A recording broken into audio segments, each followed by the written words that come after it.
Hello students, कैसे आप लोग। आई होप आप सब बहुत ही अच्छे होंगे। मैं हूं वैभव दुबे और यह है आपका प्यारा सा चैनल एमपी सेंटर।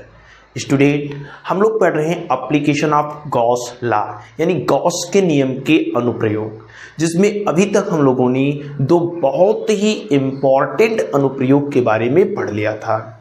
हम लोगों ने अनंत लंबाई के एक समान रूप से आवेशित चालक तार के समीप कितना वैद्युत क्षेत्र होगा, इसको प्रूफ कर लिया था। अनंत आकार के समतल चादर के समीप कितना वैद्युत क्षेत्र होगा, इसको भी प्रूफ कर लिया था। और एक प्लेट अपने समीप कितना वैद्युत क्षेत्र उत्पन्न करती है, इसके बारे में भी बहुत ही डिटेल से हमने स्टडी कर लिया था। आज एप्लीकेशन ऑफ गॉस लॉ का ये थर्ड हेडिंग है, जिसमें हम लोग बात करेंगे कि एक समान रूप से आवेशित कोई गोलीय कोश है, कोई गोला है, स्फीयर है, वो अपने समीप कितना वैद्युत क्षेत्र उत्पन्न करेगा। बहुत ही इंपॉर्टेंट हेडिंग है। आसान लैंग्वेज में हम आपको समझाएंगे, आसानी से आपको समझ में आ जाएगा। बस आप वीडियो में लास्ट तक बने रहिएगा, ठीक है। तो चलिए आज की इस वीडियो को स्टार्ट करते हैं। बट एक छोटी सी रिक्वेस्ट, अगर आप चैनल पर नए हैं, चैनल को सब्सक्राइब नहीं किया है, तो प्लीज़ यार चैनल को सब्सक्राइब कर लीजिएगा। वीडियो को लाइक और शेयर नहीं किया है तो लाइक और शेयर भी कर दीजिएगा। अगर अभी तक आपने हमें इंस्टाग्राम पे फॉलो नहीं किया है तो इंस्टाग्राम पे आप फॉलो कर लीजिएगा। हमारा इंस्टाग्राम आईडी है @mfcenter। आपका कोई भी डाउट है, कोई भी कमेंट है, कोई भी सुझाव है जो आप हमें भेजना चाहते हैं तो यहाँ पे भेज सकते हैं, ठीक है। ये हमारा टेलीग्राम चैनल @mfcenter। डेली का डेली जो भी पढ़ाया जाता है उसका PDF लिंक आपको इस टेलीग्राम चैनल पर अवेलेबल करा दिया जाता है, ठीक है। तो इन दोनों जगहों पर आप हमें जरूर फॉलो कर लीजिएगा, क्योंकि यहाँ पे आपके ही फायदे की बात होने वाली है, ठीक है। तो चलिए आज की इस वीडियो को स्टार्ट करते हैं। और आपका जो हेडिंग है वो है एक समान रूप से आवेशित गोलीय कोश के कारण वैद्युत क्षेत्र की तीव्रता, ठीक है। एक समान रूप से आवेशित गोलीय कोश कितना वैद्युत क्षेत्र उत्पन्न करेगा, इसी के बारे में आज हम लोग पढ़ेंगे। सबसे पहले हम बात करते हैं गोले के बारे में, स्फीयर के बारे में। गोला क्या होता है आपको पता है? स्फीयर, देखिए आप जो वॉलीबॉल देखते हैं, जो फुटबॉल देखते हैं, ये सब स्फीयर होते हैं, गोला होता है। गोला मतलब चारों तरफ से गोल। गोले और वृत्त में बहुत थोड़ा सा अंतर है। वृत्त मतलब साइकिल का रिंग जो होता है वो वृत्त होता है। गोला मतलब फुटबॉल चारों तरफ से घिरा हुआ 3D डायमेंशन, वो गोला होता है, ठीक है ना। तो गोला क्या होता है, क्लियर है? चलिए, गोला कितने प्रकार का? गोला अगर हम एक प्रकार से देखें तो दो प्रकार का गोला हो सकता है। एक हो सकता है खोखला गोला हो, खोखला गोला हो, ठीक है। और एक हो सकता है आपका ठोस गोला हो, ठीक है। खोखला गोला हो और ये भी हो सकता है कि ठोस गोला हो। खोखला गोला को हम लोग बोलते हैं हॉलो स्फीयर, हॉलो स्फीयर, ठीक है, जो अंदर से खोखला हो। ठोस गोला मतलब पूरा अंदर से भरा हुआ रहना चाहिए, सॉलिड स्फीयर। अब देखिए ध्यान से, इसमें भी दो दो पार्ट बन सकते हैं। कैसे? हो सकता है जो गोला आपको दिया हुआ हो वह चालक हो, और ये भी हो सकता है कि जो गोला आपको दिया हुआ हो वह अचालक हो, नॉन कंडक्टिंग हो, ठीक है। इसी प्रकार से ठोस गोले में भी दो पार्ट बन सकता है। हो सकता है जो गोला आपको दिया हुआ हो वह चालक हो, और ये भी हो सकता है कि जो गोला आपको दिया हुआ हो वो अचालक हो, ठीक है। तो टोटल 4 प्रकार के गोले आपको मिल सकते हैं। एक गोला चालक खोखला गोला हो सकता है, दूसरा गोला अचालक खोखला गोला हो सकता है, तीसरा गोला ठोस गोला हो सकता है, वो भी चालक ठोस गोला हो सकता है, चौथा अचालक ठोस गोला हो सकता है। तो ये चारों गोले अपने समीप कितना वैद्युत क्षेत्र उत्पन्न करेंगे, इसी के बारे में हम लोग बात करेंगे, ठीक है। ध्यान दीजिएगा, जो ये 3 गोले हैं, चालक खोखला गोला, अचालक खोखला गोला और चालक ठोस गोला। ये जो 3 गोले हैं, ये इनकी प्रॉपर्टी एक जैसी होती है। इनकी प्रॉपर्टी एक जैसी होती है। प्रॉपर्टी एक जैसी होती है, इसका मतलब क्या है? इसका मतलब ये है कि चालक खोखला गोला, अचालक खोखला गोला और चालक ठोस गोला तो जो आवेश होता है वो इनके पृष्ठ पर एक समान रूप से वितरित होता है। अब इसका बात तो समझ में आ रहा है, खोखला गोला है तो अंदर आवेश तो रह नहीं सकता, आवेश टिकेगा कहां? आवेश को टिकने के लिए तो जगह चाहिए, खोखला है तो अंदर रहे नहीं। यानी चालक खोखला गोला हो या अचालक खोखला गोला हो, यहां पे जो आवेश रहेगा वो ऊपर पृष्ठ पे ही रहेगा। लेकिन इस वाले में ठोस गोला है तो अंदर स्थान है, हो सकता है आवेश वहां पे हो, लेकिन चालक ठोस गोले में भी जो आवेश होता है वो पृष्ठ पर ही आ जाता है, अंदर कोई भी आवेश नहीं रहता है। ठीक है, तो चालक खोखला गोला, अचालक खोखला गोला, चालक ठोस गोला जो है इसकी प्रॉपर्टी एक जैसी होती है, अर्थात आवेश इनके पृष्ठ पर एक समान रूप से वितरित होता है। और इसकी जो प्रॉपर्टी है अचालक ठोस गोले की, इसकी प्रॉपर्टी डिफरेंट होती है। अचालक ठोस गोले में जो आवेश होता है वो पूरे आयतन में एक समान रूप से वितरित होता है। यही बात हम लोग लिखने जा रहे हैं। ठीक है, क्या लिखेंगे? ध्यान से समझिएगा। अचालक ठोस गोले को छोड़कर, अचालक ठोस गोले को छोड़कर अन्य सभी गोलों की प्रॉपर्टी, अन्य सभी गोलों के गुण एक समान होते हैं। ठीक है, एक समान होते हैं। कैसे गुण समान होते हैं वो भी लिखेंगे। अर्थात आवेश इनके पृष्ठ पर एक समान रूप से वितरित होता है। एक समान रूप से वितरित होता है। बात समझ पाए कि नहीं? पहली बात आप समझ पाए कि नहीं? जो आवेश होता है वो इन 3 गोलों पर पृष्ठ पर होता है और इन तीनों की प्रॉपर्टी एक जैसी होती है। अब ध्यान से आप समझिएगा, जितनी भी बातें हम करेंगे, जहां भी गोलों की बात आएगी, जैसी ये सपोज करिए हमारे पास कोई गोला है, ठीक है, हम लोग क्या कह रहे हैं कि जो गोला है, जिस भी गोले की बात करेंगे, चाहे चालक खोखला गोला हो, अचालक खोखला गोला हो, चालक ठोस गोला हो या अचालक ठोस गोला हो, इस गोले की जो त्रिज्या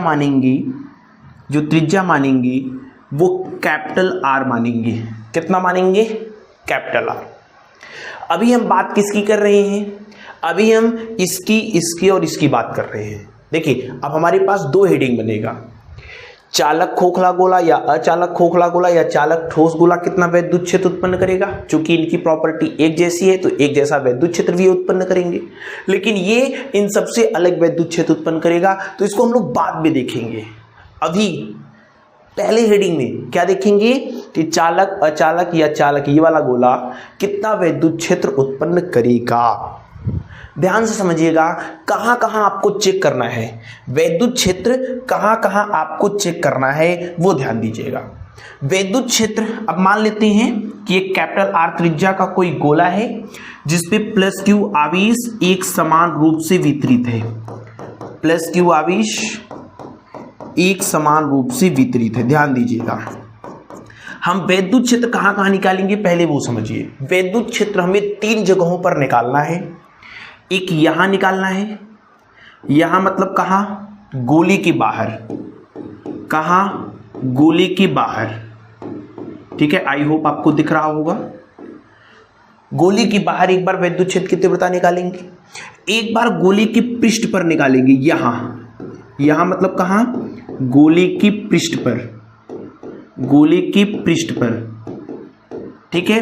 फिर हम आएंगे अंदर, यहां वैद्युत क्षेत्र निकालेंगे, अर्थात गोले के अंदर।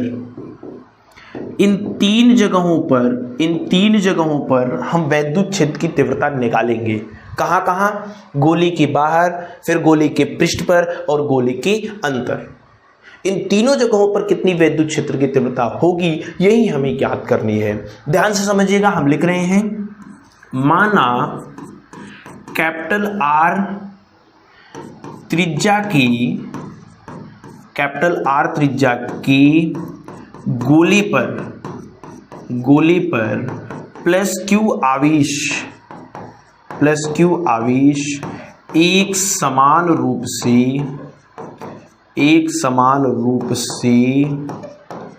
वितरित है।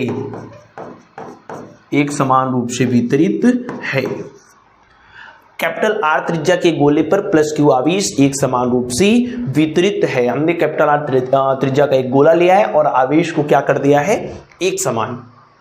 अब दो हेडिंग हम बनाएंगे। पहली हेडिंग में चालक खोखला गोला, अचालक खोखला गोला या चालक ठोस गोला अपनी गोले के बाहर या गोले के पृष्ठ पर या गोले के अंदर कितना वैद्युत क्षेत्र उत्पन्न करेगा, वो निकालेंगे। दूसरा अचालक ठोस गोला गोले के बाहर, गोले के पृष्ठ पर, गोले के अंदर कितना वैद्युत क्षेत्र उत्पन्न करेगा, ये निकालेंगे। ठीक है, आप समझ गए होंगे कि क्या करना है। अभी तो एकदम बेसिक इंट्रोडक्शन चल रहा है, अभी तो हम मेन हेडिंग पे चलेंगे, इतना नोट कर लीजिए आप लोग। चलिए नेक्स्ट हेडिंग, अब आप समझ गए होंगे क्या होगा। एक समान रूप से आवेशित गोलीय कोश कौन सा हो सकता है, चालक, अचालक, खोखला गोला हो सकता है या चालक ठोस गोला हो सकता है। इन तीनों की प्रॉपर्टी एक जैसी थी तो तीनों के कारण वैद्युत क्षेत्र भी एक जैसा होगा। तो ये तीनों कितना वैद्युत क्षेत्र उत्पन्न करेंगे, अब हम इसको निकालेंगे। हमने क्या मान रखा है, हमने मान रखा है कि जो गोला है उसकी त्रिज्या कैपिटल आर है और उस पे प्लस क्यू आवेश एक समान रूप से वितरित है। ठीक है, तो इसमें जो पहली हेडिंग बनेगी वो बनेगा कहां, बाह्य बिंदु पर। बताइए, हमने तीन जगहों पर वैद्युत क्षेत्र निकालना है, तो सबसे पहले हम लोग कहां निकालेंगे, बाह्य बिंदु पर, एट एक्सटर्नल पॉइंट। कहां निकालेंगे, बाह्य बिंदु पर, एट एक्सटर्नल पॉइंट। ध्यान से समझिएगा, बहुत ही आसान है, आपको कोई भी डाउट नहीं होगा। देखिए ध्यान से, यहां पे सपोज करिए हमारे पास एक गोला है। ठीक है, ये हमारे पास कोई गोला है। इस गोले की जो त्रिज्या है वो कैपिटल आर है और गोले के पृष्ठ पर प्लस क्यू आवेश एक समान रूप से वितरित है। ठीक है, गोले के पृष्ठ पर एक समान आवेश एक समान रूप से वितरित है। हमें क्या करना है, गोले के बाहर किसी बिंदु पर वैद्युत क्षेत्र की तीव्रता निकालनी है।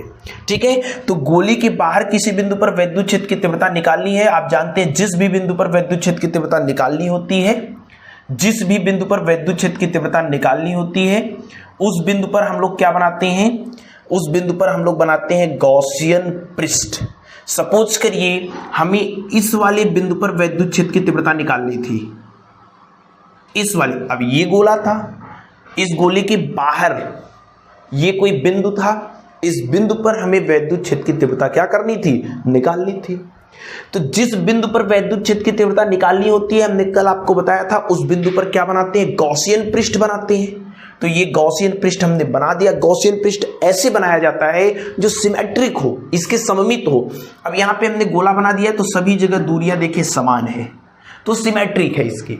ठीक है ना, यहाँ पे वैद्युत क्षेत्र की तीव्रता निकालनी थी, ये गोला था, गोले के बाहर इस बिंदु पर वैद्युत क्षेत्र की तीव्रता निकालनी थी। जिस बिंदु पर वैद्युत क्षेत्र की तीव्रता निकालनी होती है वहां पे क्या बनाते हैं, वहां पे बनाते हैं एक गॉसियन पृष्ठ। ये जो है ये क्या है, ये गॉसियन पृष्ठ है। आपको पता है काल्पनिक बंद पृष्ठ होता है गॉसियन पृष्ठ। ध्यान से आप समझिएगा।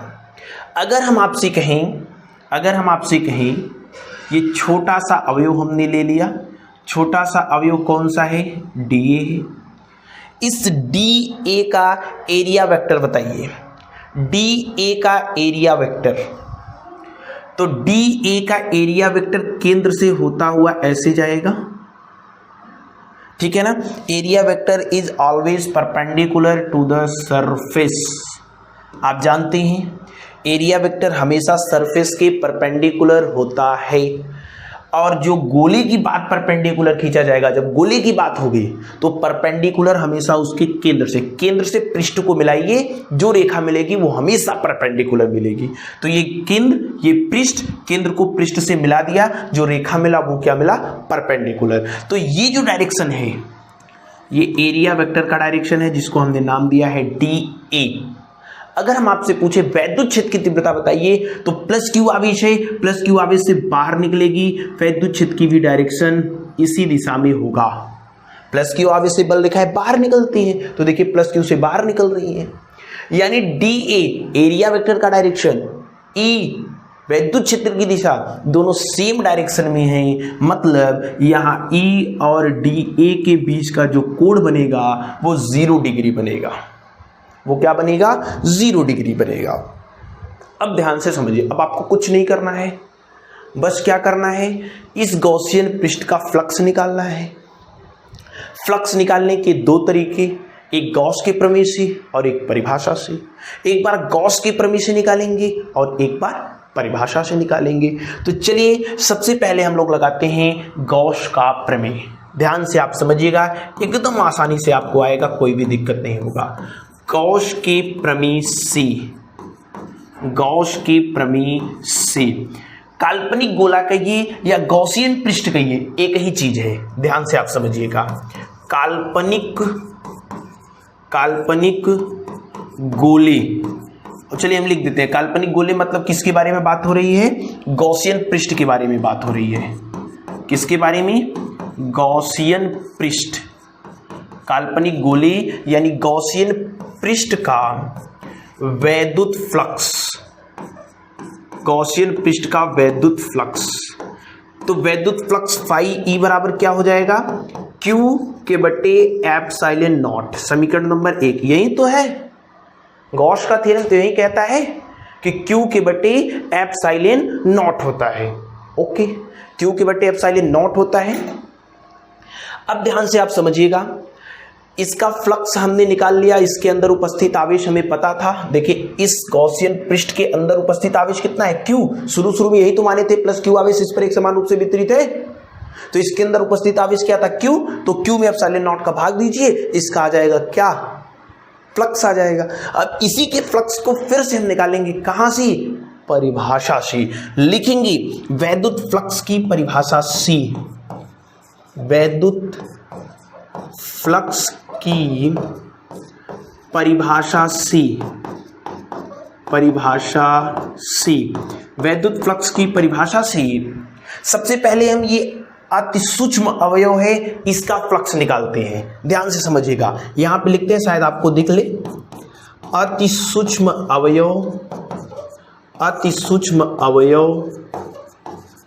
DA का वैद्युत फ्लक्स, DA का वैद्युत फ्लक्स। अब हम इधर लिखते हैं, इधर लिख लेते हैं, ठीक है। ध्यान से देखिएगा, अति सूक्ष्म अवयव DA का वैद्युत फ्लक्स कैसे निकलेगा, अति सूक्ष्म अवयव का फ्लक्स निकालेंगे तो अति सूक्ष्म ही आएगा। फ्लक्स निकालने का सूत्र क्या होता है, E डॉट DA। परिभाषा तो यही कहता है E डॉट DA। ध्यान से अब आप देखिएगा, d phi is equal to, dot product को तोड़ेंगे तो ADA कॉस थीटा आएगा। A और DA के बीच का कोण कितना है, 0 है, तो यहां पे हमने कर दिया 0, ठीक है। d फाई E की जो वैल्यू आएगी वो ध्यान से समझिएगा, E इंटू DA आएगा, क्योंकि cos 0 की वैल्यू होती है 1।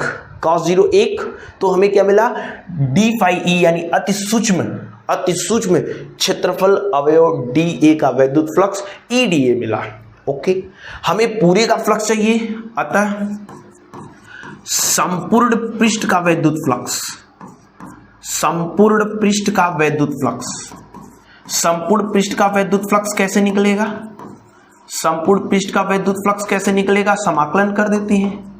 तो समाकलन करेंगे d phi e का समाकलन phi e आएगा और इधर समाकलन करेंगे तो e dA आएगा। बंद पृष्ठ है इसलिए क्लोज सरफेस हमने बना दिया। e कांस्टेंट है, इसको बाहर कर लीजिए, कांस्टेंट को बाहर कर लिया तो अंदर क्या बचा dA मतलब समाकलन करेंगे तो a आएगा, dA का समाकलन करेंगे तो a मतलब एरिया किसका निकलेंगे? एरिया उसका निकालेंगे जिसका फ्लक्स निकाल रहे हैं। फ्लक्स किसका निकाल रहे हैं? इस बड़ी वाले का। और इस बड़ी वाले की जो त्रिज्या है वो स्मॉल r हम मान लेते हैं। कितना मान लेते हैं? Small r। मतलब जो बिंदु हमें दिया था वो इसके केंद्र से स्मॉल r की दूरी पर दिया था। ये बिंदु इसके केंद्र से कितनी दूरी पे है? स्मॉल r की दूरी पर है। dA का समाकलन करेंगे, a आएगा, a मतलब एरिया किसका? एरिया उसका जिसका फ्लक्स निकाल रहे हैं। फ्लक्स किसका निकाल रहे हैं? बड़ी वाले का। तो बड़ी वाले का एरिया निकालेंगे तो बड़ी वाले का एरिया क्या आ जाएगा? E into 4 pi r square. वृत्त नहीं, गोली का एरिया, गोली का क्षेत्रफल कितना होता है? 4 पाई r स्क्वायर। ठीक है, तो E into 4 pi r square हो जाएगा। समीकरण 1 यहां है, समीकरण 2 यहां है। समीकरण 1 व 2 को ध्यान से देखेंगे तो लेफ्ट साइड बराबर है तो राइट साइड भी क्या होने चाहिए? बराबर। अरे ये जो है गॉसियन पृष्ठ जो है, काल्पनिक गोला जो है, उसका फ्लक्स Q/ε0 आया और इसी काल्पनिक गोले का फ्लक्स इतना भी है। तो एक ही गोले का फ्लक्स है तो दोनों फ्लक्स क्या होने चाहिए? बराबर होने चाहिए। इसलिए Q/ε0 A into 4 pi r square के बराबर होगा। आप ऐसे भी कह सकते हैं लेफ्ट साइड बराबर है तो राइट साइड भी बराबर होगा। तो कहेंगे अतः समीकरण 1 व 2 से लेफ्ट हैंड साइड बराबर है तो राइट हैंड साइड भी बराबर होगा। इसका लेफ्ट हैंड साइड क्या है? Q/ε0। इसका राइट हैंड साइड क्या है? E into 4 pi r square. तो पहले इसका लेफ्ट हैंड साइड लिखते हैं Q/ε0, फिर उधर का right hand side 4 pi r square. हमें मान, अच्छा इसको ऐसे लिख लेते हैं, E इंटू, पहले इसको लिखते हैं बाद में उसको, 4 pi r square is equal to Q/ε0। हमें मान किसका निकालना है? E का। तो 4 पाई r स्क्वायर गुणा में इधर आएगा भाग में, तो ε0 इंटू 4 पाई r स्क्वायर। अब इसको क्या लिख सकते हैं? ध्यान से समझिएगा, थोड़ा सा सिस्टमेटिक लिखते हैं। क्यों लिखा? ये 4 पाई ε0 लिख रहे हैं, 4 पाई ε0। अभी r स्क्वायर बाकी है तो r स्क्वायर लिख दिया। अब इसको अलग से लिख रहे हैं क्या? 1/4 पाई ε0 लिख दिया, 1/4 पाई ε0। Q/r स्क्वायर बचा है तो Q/r स्क्वायर भी आएगा। ठीक है, तो कितना वैद्युत क्षेत्र उत्पन्न करता है ये आपको पता चल गया। एक समान रूप से आवेशित चाहे चालक खोखला गोला हो, अचालक खोखला गोला हो या चालक ठोस गोला हो, वो 1/4 पाई ε0 इंटू Q/r स्क्वायर वैद्युत क्षेत्र उत्पन्न करता है। ठीक है ना? कहाँ? गोले के बाहर किसी बिंदु पर। कहाँ? गोले के बाहर किसी बिंदु पर। ध्यान दीजिएगा, यहां पे अब हम बात करेंगे आगे। हम जानते हैं, यदि, ध्यान से आप देखिएगा, यदि आवेश का पृष्ठ घनत्व क्या हो? पृष्ठ घनत्व सिग्मा हो। पृष्ठ घनत्व क्या होता है आप जानते हैं? एकांक आयतन पर उपस्थित आवेश को आवेश का पृष्ठ घनत्व कहते हैं। यहां पे आवेश गोले के अंदर नहीं है, मतलब उसके आयतन में नहीं है। आवेश केवल पृष्ठ पर है, क्षेत्रफल पर ही वितरित है, इसलिए यहां बात होगी पृष्ठ घनत्व की। अगर आवेश गोली के अंदर भी होता तो बात आयतन घनत्व की होती। ठीक है, आवेश कहां है? आवेश है पृष्ठ पर, इसलिए हम बात करेंगे पृष्ठ घनत्व की। कल वाली वीडियो में आपने बहुत ही डिटेल से इस सिग्मा के बारे में पढ़ा था। यदि आवेश का पृष्ठ घनत्व सिग्मा है तब गोली के अंदर उपस्थित संपूर्ण आवेश, गोले के अंदर उपस्थित संपूर्ण आवेश क्या हो जाएगा? Q बराबर होता है, बताइए, सिग्मा इंटू ए। अरे Q बराबर क्या होता है? सिग्मा इंटू ए। आवेश Q बराबर सिग्मा इंटू ए। ए मतलब एरिया। एरिया किसका लिखेंगे? एरिया इस छोटे वाले का लिखेंगे या बड़े वाले का लिखेंगे? हमें निकालना है उपस्थित आवेश। क्या निकालना है? उपस्थित आवेश। तो आवेश इस छोटी वाली गोले पर उपस्थित है, इसलिए एरिया यहां पे आवेश निकालते समय छोटे वाली गोले का रखा जाएगा। ये बात ध्यान दीजिएगा। ठीक है, तो ए मतलब एरिया क्या हो जाएगा? 4 पाई कैपिटल R स्क्वायर। ठीक है, समीकरण नंबर 3, इसको बोलिए आप समीकरण नंबर 3, इसको बोल दीजिए समीकरण नंबर 4। ठीक है, समीकरण नंबर 4। Q का मान समीकरण 3 में रखने पर रख दीजिए, समीकरण 3 में रख दीजिए, रख देते हैं। क्या हो जाएगा? ध्यान से समझिएगा। Is equal to 1/4 pi epsilon naught into Q, और Q का मान कितना है? Sigma into 4 pi capital R square बटे क्या है? R square. ठीक है, ये 4 पाई से कैंसल हो जाएगा। इज इक्वल टू क्या बचा हमारे पास? देखिए, सिग्मा बटे कांस्टेंट को कांस्टेंट के बदले सिग्मा बटे एप्सिलॉन नॉट बचा है, क्या लिख लेते हैं? सिग्मा के बटे epsilon naught into capital R square बटे स्मॉल r स्क्वायर बचा है, क्या लिख ले? यानी वैद्युत क्षेत्र की जो मान आया वो दूसरे पदों में अगर हम बात करें, ठीक है ना, यहां से वैद्युत क्षेत्र का मान कितना आ गया? वैद्युत क्षेत्र का मान आ गया E is equal to sigma के बटे epsilon naught into capital R square बटे स्मॉल r स्क्वायर। यानी एक समान रूप से आवेशी चालक खोखला गोला, अचालक खोखला गोला या चालक ठोस गोला कितना वैद्युत क्षेत्र अपने से बाहर उत्पन्न करता है? 1/4 pi epsilon naught into Q के बटे R स्क्वायर या सिग्मा बटे epsilon naught into R square बटे स्मॉल r स्क्वायर। अब ध्यान से आप समझिएगा, ये तो बाह्य बिंदु पर वैद्युत क्षेत्र की तीव्रता निकालनी थी, हमने आसानी से निकाल लिया। बाह्य बिंदु पर वैद्युत क्षेत्र की तीव्रता निकालनी थी, आसानी से निकाल लिया। यही काम आपको हर में करना है यार। क्या हमने किया है आप बताइए? हमने केवल इस गॉसियन पृष्ठ का फ्लक्स निकालना है। फ्लक्स निकालने के दो तरीके, एक गॉस का प्रमेय, दूसरा वैद्युत फ्लक्स की परिभाषा। दोनों से फ्लक्स निकालिए, तुलना करिए, रिजल्ट आपको मिल रहा है, वैद्युत क्षेत्र की तीव्रता मिल रही है। अब ध्यान से आगे देखिए। अब हमने कहा था 3 जगहों पर वैद्युत क्षेत्र की तीव्रता निकाल ली है। पहली जगह गोले के बाहर थी, दूसरी जगह गोले के पृष्ठ पर। तो जो दूसरा हेडिंग आपका बनेगा वो बनेगा गोले के पृष्ठ पर, गोले के पृष्ठ पर। ठीक है, गोले के पृष्ठ पर एट द सरफेस ऑफ, चले नीचे लिख देते हैं, at the surface of sphere, at the surface of sphere. ठीक है, गोले के पृष्ठ पर वैद्युत क्षेत्र की तीव्रता देख लीजिए, देख लेते हैं आपको दिख रहा है कि नहीं। हाँ, चीज एकदम स्पष्ट है, सब कुछ आपको दिखाई दे रहा है। ध्यान से समझिएगा, गोले के पृष्ठ पर हमने आपको बताया था गोला है, यहां पे ये गोला हमने बना दिया। ठीक है, चलिए ध्यान से आप समझिएगा। ये गोला एक समान रूप से आवेशित है और गोले की जो त्रिज्या है वो हमने मान रखा है कैपिटल आर है। इस पर जो आवेश है वो प्लस क्यू आवेश है।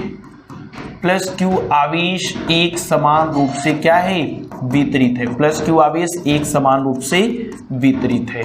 ठीक है, चलिए ध्यान से देखिएगा, इसको हल्का सा हम छोटा कर लेते हैं। चलिए ठीक, ये हमने देखा था कि प्लस क्यू आवेश था और प्लस क्यू आवेश स्मॉल आर त्रिज्या के गोले पर एक समान रूप से वितरित था। अब हमें कहाँ निकालना है, पहले हम यहां निकालते थे कहीं पे, इसकी जो दूरी मान लेते थे स्मॉल आर मान लेते थे और इसी बिंदु पर हम लोग क्या बनाते थे, एक गॉसियन पृष्ठ बनाते थे। अब हमें कहाँ निकालना है, पृष्ठ पर ही निकालना है। पृष्ठ मतलब यहां निकालना है, इस वाले बिंदु पर, समझ रहे हैं नहीं, यहां हमें वैद्युत क्षेत्र की तीव्रता निकालनी है। तो इस वाले बिंदु पर हमें ये वाला नहीं निकालना है, अब हमें यहां नहीं निकालना है, हमें कहां निकालना है, यहां निकालना है। ध्यान से देखिएगा, यहां निकालना है। तो इस वाले बिंदु पर क्या स्मॉल आर और कैपिटल आर बराबर नहीं हो जाएंगे, बताइए। ये भी तो त्रिज्या ही है और यहां की दूरी, यहां से यहां की दूरी क्या बराबर नहीं है। यानी गोले की पृष्ठ पर जब बात आएगी, गोले के पृष्ठ पर जब बात आएगी तो स्मॉल आर और कैपिटल आर क्या हो जाएंगे, बराबर हो जाएंगे। ठीक है, स्मॉल आर और कैपिटल आर क्या हो जाएंगे, बराबर हो जाएंगे। ठीक है, ध्यान से समझ पाए कि नहीं। अर्थात गोले की जब पृष्ठ की बात आएगी, गोले के पृष्ठ पर की बात आएगी तो स्मॉल आर और कैपिटल आर क्या होंगे, बराबर होंगे। मतलब गोले के पृष्ठ पर, गोले के पृष्ठ पर स्मॉल आर किसके बराबर हो जाएगा, कैपिटल आर के। अतः हम चलते हैं समीकरण नंबर 3 के पास। समीकरण नंबर 3 से हमें प्रूफ नहीं करना है, डायरेक्ट लिखना है। समीकरण नंबर 3 से E की वैल्यू कितनी हो जाएगी, E की वैल्यू हो जाएगी 1/4 पाई एप्सिलॉन नॉट इनटू आवेश के बटे त्रिज्या। वहां पे कैपिटल आर दूर पे निकालना था, तो सॉरी स्मॉल आर दूरी पे वैद्युत क्षेत्र की तीव्रता निकालनी थी, तो स्मॉल आर लिखा। यहाँ कैपिटल आर पृष्ठ पे मतलब यहां पे बात हो रही है, तो यहां पे कितना हो जाएगा, कैपिटल आर ही तो होगा। यानी यहां पे स्मॉल आर की जगह हमें क्या लिखना है, कैपिटल आर लिखना है। स्क्वायर है तो स्क्वायर लिख दिया। अरे ध्यान से इसको देखिए, E is equal to 1/4 pi epsilon naught Q के बटे आर स्क्वायर है। अब पृष्ठ पे स्मॉल आर किसके बराबर है, कैपिटल आर के, तो इस स्मॉल आर की जगह हमने क्या लिख दिया, कैपिटल आर लिख दिया। हमारा प्रूफ हो गया। यानी पृष्ठ पे जब बात आएगी तो वैद्युत क्षेत्र की तीव्रता कितनी होगी, वैद्युत क्षेत्र की तीव्रता हो जाएगी आपकी E is equal to 1/4 pi epsilon naught into Q बटे आर स्क्वायर। यहां से निकालेंगे, यहां से ध्यान दीजिए, ये समीकरण नंबर कौन सा है, 5, और समीकरण 5 से, और समीकरण कितने से, समीकरण 5 से। समीकरण 5 से क्या हो जाएगा, ध्यान से देखिएगा, E is equal to sigma के बटे epsilon naught into capital R square है, रहने देते हैं, small R square. Small R अब क्या बन चुका है, कैपिटल आर बन चुका है, तो कैपिटल आर स्क्वायर हो जाएगा, ये इससे कैंसिल हो जाएगा। ध्यान से देखिएगा, यानी E इज इक्वल टू क्या आएगा, सिग्मा के बटे epsilon naught. E is equal to क्या आ गया, सिग्मा के बटे एप्सिलॉन नॉट।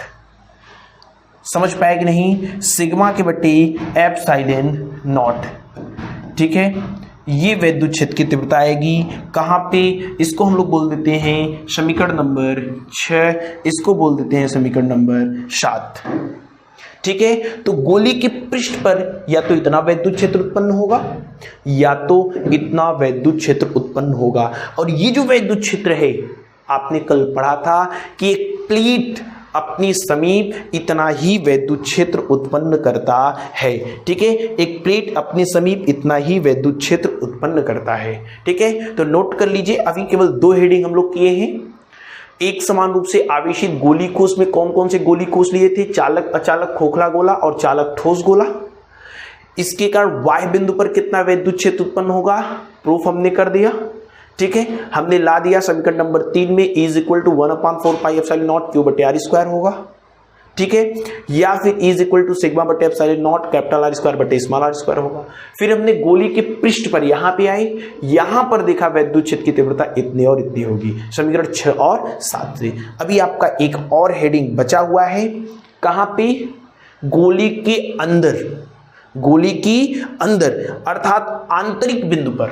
इसमें जो तीसरी हेडिंग आपकी बनेगी वो बनेगी आंतरिक बिंदु पर, आंतरिक बिंदु पर, ठीक है, आंतरिक बिंदु पर वैद्युत क्षेत्र की तीव्रता हमें निकालनी है एट इंटरनल पॉइंट। ध्यान से समझिएगा, प्रोसेस चेंज नहीं होगा, एट इंटरनल पॉइंट, आंतरिक बिंदु पर, एट इंटरनल पॉइंट, आंतरिक बिंदु पर। चलिए ध्यान से देखिए, हमारे पास क्या है, ये एक गोला है, ठीक है, गोले की त्रिज्या आप जानते हैं क्या हम लोग लेकर चलते हैं, कैपिटल आर है, ठीक है, ये गोले की त्रिज्या क्या है, कैपिटल आर है। ये एक समान रूप से आवेशित है, मतलब प्लस क्यू आवेश इस पर एक समान रूप से वितरित है।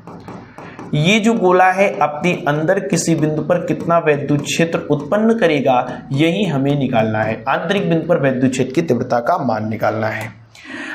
जिस भी बिंदु पर वैद्युत क्षेत्र की तीव्रता निकालनी होती है, उस बिंदु पर हम लोग क्या करते हैं, उस बिंदु पर हम लोग क्या करते हैं, उस बिंदु पर हम लोग एक बनाते हैं गॉसियन पृष्ठ। क्या बनाते हैं, गॉसियन पृष्ठ। सपोज करिए हमें इस बिंदु पर वैद्युत क्षेत्र की तीव्रता निकालनी थी, ठीक है, तो इस बिंदु पर हमने एक गॉसियन पृष्ठ बना दिया। ये बिंदु इसके केंद्र से मान लेते हैं कितनी दूरी पर है, स्मॉल आर दूरी पर है। यहां से यहां तक का डिस्टेंस कैपिटल आर है, यहां से यहां का डिस्टेंस स्मॉल आर है, ठीक है ना। अब हमें चेक करना है कि इस बिंदु पर कितना वैद्युत क्षेत्र उत्पन्न होगा। अगर हम एरिया वेक्टर का डायरेक्शन पूछे तो एरिया वेक्टर का डायरेक्शन कुछ ऐसे होगा, ठीक है, area vector is always perpendicular to the surface, और ई का भी डायरेक्शन उसी में होगा। यानी यहां पे जो थीटा बनेगा वो कितना बनेगा, 0। थीटा कितना बनेगा, 0 बनेगा। ओके, ध्यान से आप देखिएगा, हमने क्या किया, अरे यार हमने यहाँ पे वैद्युत क्षेत्र की तीव्रता निकालनी थी, तो जिस बिंदु पर वैद्युत क्षेत्र की तीव्रता निकालनी होती है वहां पे बनाया जाता है एक गॉसियन पृष्ठ। हमने ये गॉसियन पृष्ठ बना दिया। अब आगे का काम करते हैं। आगे का काम क्या है, वही काम है। इस गॉसियन पृष्ठ का एक बार फ्लक्स निकालेंगे गॉस के प्रमेय से, एक बार फ्लक्स निकालेंगे वैद्युत फ्लक्स की परिभाषा से, ऑटोमेटिक वैद्युत क्षेत्र आएगा। ध्यान से देखिएगा, सबसे पहले हम लोग लिखेंगे गॉस के प्रमेय से, ठीक है ना, गॉस के प्रमेय से, गॉस के प्रमेय से। गॉस के प्रमेय से क्या हो जाएगा, काल्पनिक गोले के बारे में बात कर रहे हैं। काल्पनिक गोला कहिए या गॉसियन पृष्ठ कहिए, काल्पनिक गोले, चलिए ब्रैकेट में हम लिख ले रहे हैं गॉसियन पृष्ठ, ठीक है, काल्पनिक गोले या गॉसियन पृष्ठ का वैद्युत फ्लक्स, वैद्युत फ्लक्स, काल्पनिक गोले या गॉसियन पृष्ठ का वैद्युत फ्लक्स फाई ई बराबर होता है क्यू इन बटे एप्सिलॉन नॉट। यानी क्यू बटे एप्सिलॉन नॉट, कौन सा क्यू लेते हैं, वह आवेश लेते हैं जो उस गॉसियन पृष्ठ के अंदर है, वह आवेश लेते हैं जो उस गॉसियन पृष्ठ के अंदर है। आवेश जितने भी है सब पृष्ठ पे हैं। ये है हमारा गॉसियन पृष्ठ, अंदर तो कोई आवेश है ही नहीं। इस गॉसियन पृष्ठ के अंदर यहां पे